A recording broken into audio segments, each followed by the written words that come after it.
Bakit marami pa rin ang nag-aalaga ng ibon kahit ito ay bawal? So yun po yung ating pag-uusapan sa video ito. Mapagpalang araw mga kahabi, welcome po sa ating YouTube channel at kung napadaan po kayo at kung gusto nyo yung ganitong talakayan regarding po sa buhay mag-iibon ay humingi po ako ng favor, please subscribe my YouTube channel Olen Aviary at iba pa. So yung topic natin, bakit marami tayong mga kahabi na mga kababayan na nag-aalaga ng ibon kahit ito ay bawal? Maraming tao o kahabi pa rin ang nag-aalaga ng ibon kahit bawal dahil sa iba't ibang dahilan. Kadalasan ay hindi nila naiintindihan, hindi nila alam o sadyang hindi sumusunod sa batas. So yun po yung kadalasang or pangkaraniwan nating naisasagot or naitatanong or nalalaman sa mga nag-aalaga ng mga kahabi or mga kababayan natin. Narito ang ilan karaniwang dahilan. So yun po yung ating pag-uusapan. Unang-una po, yung kultura at nakasanayan. Matagal ng bahagi ng tradisyon sa maraming lugar ang pag-aalaga ng ibon katulad ng Maya, lawin-lawin at iba pang ibon na nakikita sa paligid dahil sa nakasanayan, hindi agad nakikita bilang mali o bawal. So yun po yung ating nakasanayan, yun po yung ating kultura. Dahil tayo mga Pilipino po ay mga pet lover. Dahil noon pa man, nung sa mga ninuno natin ay nakasanayan na talaga na meron tayong mga alagang mga hayop sa ating mga bakuran, sa ating bahay. So yun po talaga ang ating kultura at mga nakasanayan.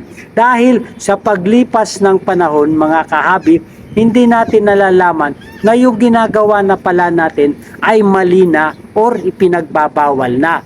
Mayroon din po kasing mga kadahilanan na bakit na ipinagbabawal ang mga ganitong uri ng ibon. Kaya hindi talaga natin nalalaman or nakasanayan na talaga. Kaya ito po yung mga karaniwang dahilan ng pag-aalaga ng ating mga kahabi na hindi natin nalalaman na mali na pala ito or bawal. So yung pangalawa po natin na karaniwang dahilan sa pag-aalaga ng mga ibon kahit ito ay bawal dahil sa kawalan ng kaalaman sa batas. Marami ang hindi nakakaalam na may mga ibon na protektado ng batas tulad ng Wildlife Resources Conservation and Protection Act RA 9147. Huliin or ikulong ang mga species. So yun po ang kadalasan talaga na hindi na nalalaman ng mga nag-aalaga ng ibon na mayroon palang mga species na kailangan pang iparehistro sa DNR. So ito po yung lumabas ng Wildlife Resources Conservation Protection Act. So ito po ang batas na Republic Act 9147. Ito po ay nailathala o naisakatuparan noong 2001. So an act providing for conservation and protection of wildlife resources and their habitat, appropriating funds therefore and for other purposes. Ang batas na nagpapatibay ng pananatili at pangangalaga ng mga buhay ilang at sa kanilang mga tirahan. So yun po ang kadalasan or karaniwang dahilan natin na kawalan ng kaalaman sa batas. Kaya hindi natin nalalaman na yung inaalagaan nating species ay kinakailangan palang iparehistro. So kaya ang topic natin, bakit marami pa ring nag-aalaga ng ibon kahit ito ay bawal? Dahil nga po sa kawalan ng kaalaman sa batas. Ito yung RA 9147. So yung pangatlo po ay yung libangan or hobby.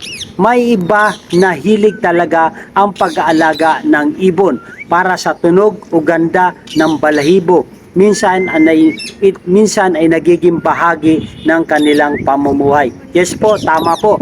Dahil tayo nga mga Pilipino ay likas na mahilig mag-alaga ng kahit na anong mga exotic animals or sa hayop. So yung pinag-usapan natin ay regarding lang po sa buhay mag-ibon, ay minsan yung huni ng ibon ay ito yung nagbibigay sa atin ng relaxation. Sabi pa ng iba ay yung stress-free, nagbibigay sa ating kasiyahan yung tunog lang or yung huni ng ibon o yung ganda ng balahibo, lalo na yung mga colorful feathers ng mga ibon ay ate pong nakakahiligan. Isa na po ako doon, isang hobbyist sa mga exotic birds. So nakakahiligan ko po. So meron nga po akong t-shirt na pinaprint natin na ito po yung mga kulay ng mga Sitacula cremerie o yung tinatawag na Indian ringneck. So maraming mutation po ito, napakaganda po ng kanilang mga kulay. So yun po yung libangan or hobby. Kaya napapanatili natin ang pag-aalaga ng ganitong mga uri ng mga species. So dapat alam na talaga natin na ang mga species na ilaga natin ay kinakailangan pang iparehistro. So kaya maraming mga kahabi natin na patuloy nag-aalaga kahit ito ay bawal dahil ito ay libangan or hobby. So yung pang-apat po natin na dahilan or yung kadalasang karaniwang dahilan ay yung kita o bentahan. So ito po, maraming pumapasok dito sa atin patungkol sa kita or bentahan. May mga nag-aalaga at nagpaparami ng ibon para ibenta, lalo na yung mga exotic o magandang klase, pero madalas illegal ang bentahan kung galing sa wild. So yun po yung nagiging dahilan o yung karaniwang dahilan natin sa pag-aalaga ng mga ibon dahil po sa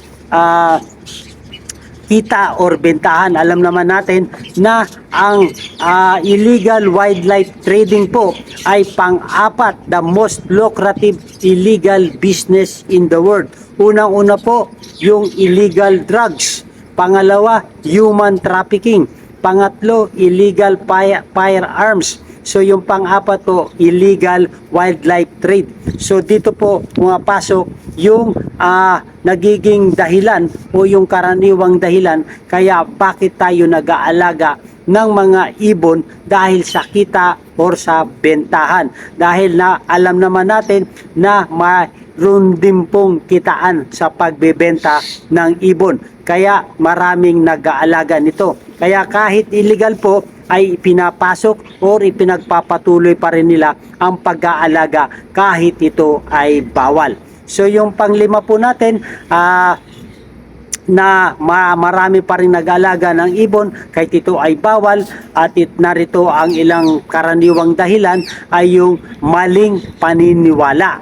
May mga naniniwala na mas mabuti raw sa ibon kapag inaalagaan sa hawla, kahit ang totoo mas nakakasama ito sa kalusugan at kalayaan ng hayop. Yes po, tama po.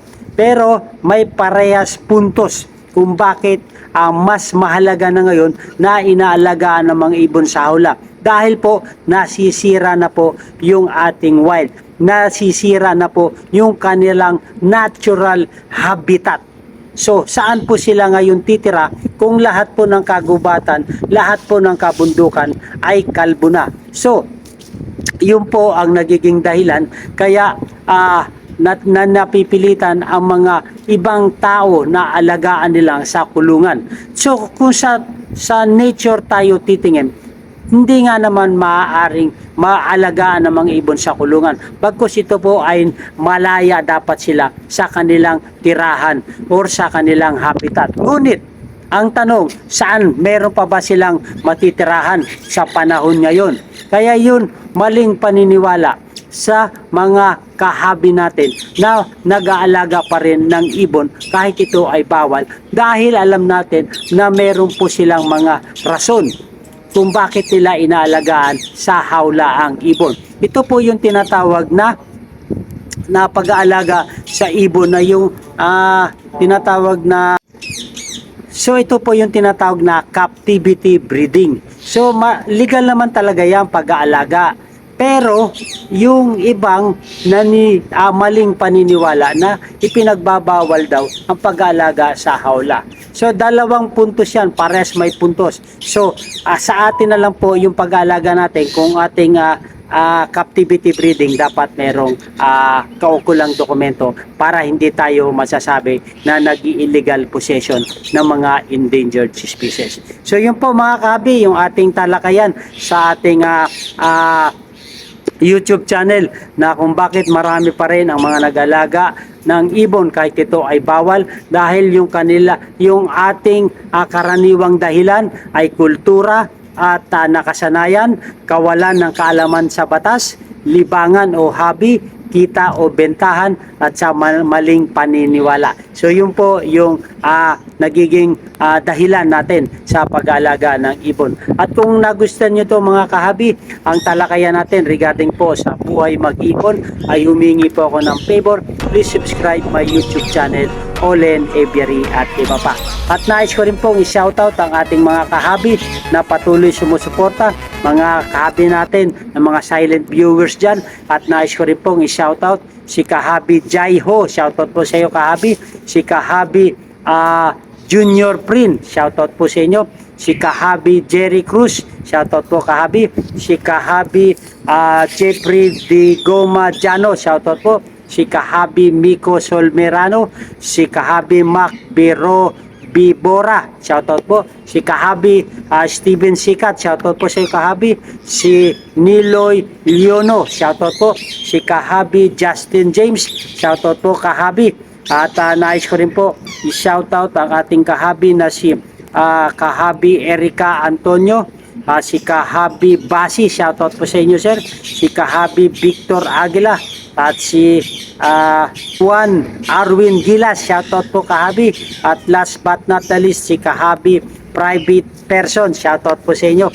Maganda ang buhay pag meron tayong kaalaman sa pag-aalaga ng ibon kahit ito ay bawal. Lalo na po yung sa dapat meron tayong kaalaman sa batas. Ito yung RA 9147 na laging nating pinapaalala sa mga kahabi natin na papasok sa pag-alaga ng ibon.